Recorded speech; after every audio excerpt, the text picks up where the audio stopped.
tells you exactly what the context is.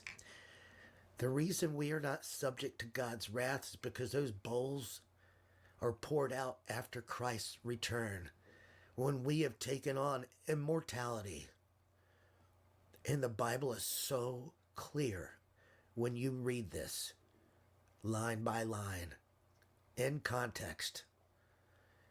Christ even warns himself of not using isolated verses to teach and form a narrative. He says more than 3 times to read everything in full context. Rebukes and warns of people teaching narratives with isolated context. Guys, if you have not read all of Scripture from beginning to end, I hope that you do. And when you finish it, start it over and read it again. So what does all this mean? It means that now, more than ever, you guys got to wake up. Shake, not you guys, but shake off the delusions and the lies that have been handed down through compromised seminaries, corrupted institutions, and government-endorsed church systems. Folks have to stop blindly following the teachers of men who started doing the one thing that can break every deception. The one thing, read the Bible from beginning to end. Stop cherry-picking verses and hopping around the Bible like it's stereo instructions. Read or listen to it from cover to cover. And when you finish it, do it again.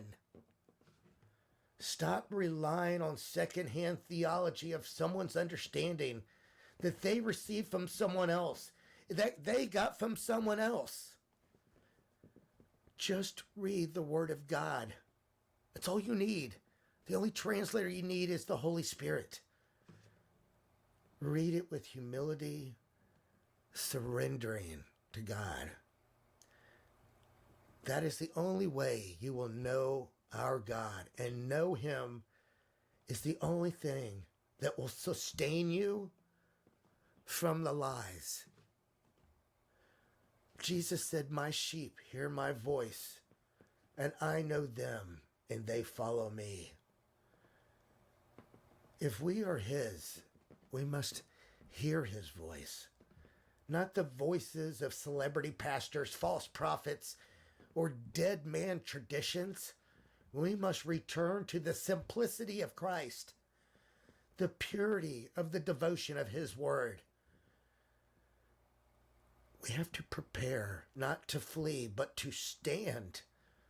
We are not weak. We are warriors, guys. We were never meant to run from tribulation.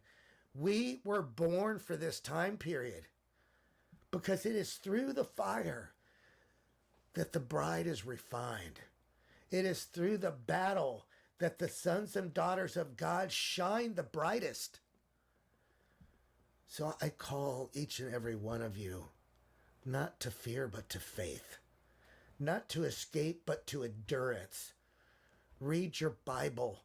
Know your Savior. And prepare your heart to stand until the very end. Because it is at the last trumpet, when the skies break open and our King returns, that we will rise glorified, victorious, and ready to rule with Him forever. This is the true gospel of the kingdom. Let no one deceive you. Let no one steal your crown. Stand firm and endure to the end. That is the truth.